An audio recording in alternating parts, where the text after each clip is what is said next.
पे मैं इस्लामिक आतंकवाद के बारे में बात करना चाहूँगा। तो इसके पीछे रीज़न क्या है ये जानने की कोशिश करिए मेरे ओपिनियन।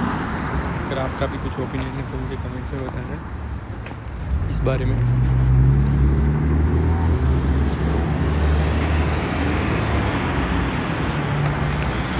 कोई इंसान को मार दे जस्ट बिकॉज वो आपके धर्म का नहीं है, ये क्या कभी भी विदाउट एनी रीज़न ये क्या कभी जस्टिफाई हो सकता है? तो कोई इंसान ऐसा कर क्यों रहा है? उसके पीछे उसका भी कुछ मोडस ऑपरेंडी तो होगा ही।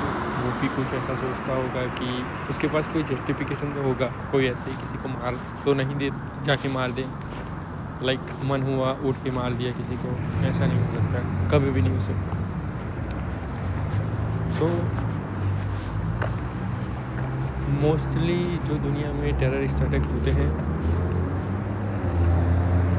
वो इस्लाम को फॉलो करने वाले मुसलमान ही क्यों करते हैं? उसके पीछे का रीज़न ये कट्टरता उन्हें आती कहाँ से? सो इन माय ओपिनियन मुझे ऐसा लगता है कि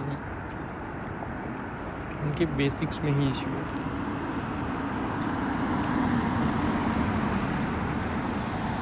जब इस्लाम बनाने की कोशिश करने वाले इस्लाम के फाउंडिंग फादर मोहम्मद को बोल सकते हो आप,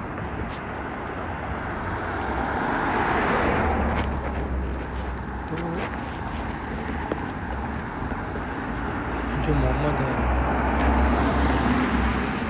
उसने इन लोगों को कुरान में टीचिंग्स क्या दी है वो कोशिश करेंगे। मैं भी इतना भी इस्लाम का एक्सपर्ट नहीं, बट जितना मैंने सुना है थोड़ी बहुत मैंने खुद से रिसर्च की है, तो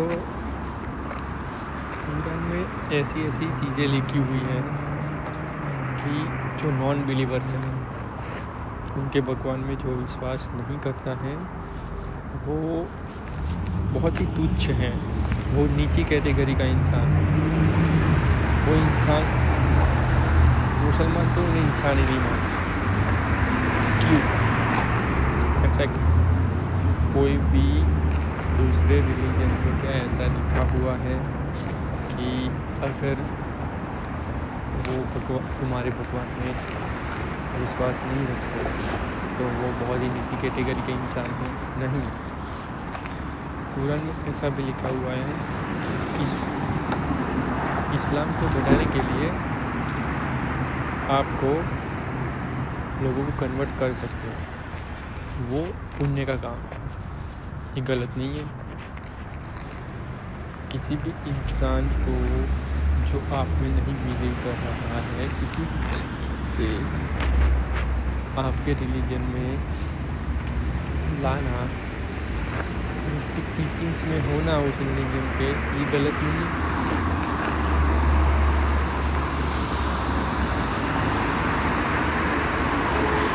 एक और चीज़ थी जो उनके भगवान का, उनके अल्लाह का विरोध करता है उसको मार दो, ये चीज़ भी लिखी हुई है। तो अब मेरी अंडरस्टैंडिंग ऐसी बन रही है कि ये कट्टरता किसी को मारने के लिए, तो किसी को नुकसान पहुंचाने के लिए इस्लाम को जो फॉलो करने वाले लोग हैं उनमें आती है। अगर आपका भी कुछ ओपिनियन है तो कमेंट में शेयर करिए, like share and follow. Thank you.